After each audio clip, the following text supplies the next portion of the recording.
I just listened to both albums by The Gun, and here are my thoughts. This will be a quick one because they only had 2 albums. I discovered The Gun because when I was going through Judas Priest, I went through Judas Priest not too long ago. I will share my thoughts on that once I pivot towards traditional heavy metal, but I'm sticking with classic rock for now. But on Judas Priest's album, Sin After Sin, they have a song called Race with the Devil, which turned out to be a cover of the most popular song by The Gun. So both of The Gun's albums came out in 1969.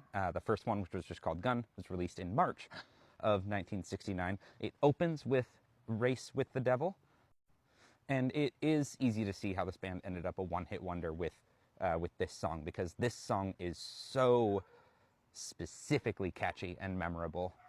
It has this galloping riff that just really stays in your head. I'm really glad Judas Priest covered it, and they did a good job with their cover. The rest of the album is still, pretty good. It follows a very psychedelic rock sound, and sometimes it's like bright psychedelic rock, very, very happy, very cheerful. This is evident in songs like Sunshine, and other times it's a little bit more dark psychedelic rock. But Race with the Devil is the clear, one hit from this album. The rest of the song, or the rest of the album, ranges from being pretty good to just all right. And it's starting to rain, so I'm heading home. We'll see if I can finish this video before then. Their second album was released in December 1969. This album was called Gunsight.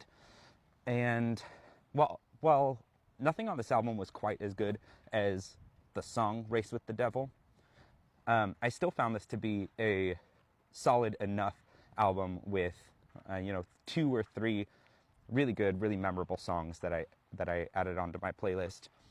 The overall sound of this album does take a pivot from the album they had just released earlier in the year.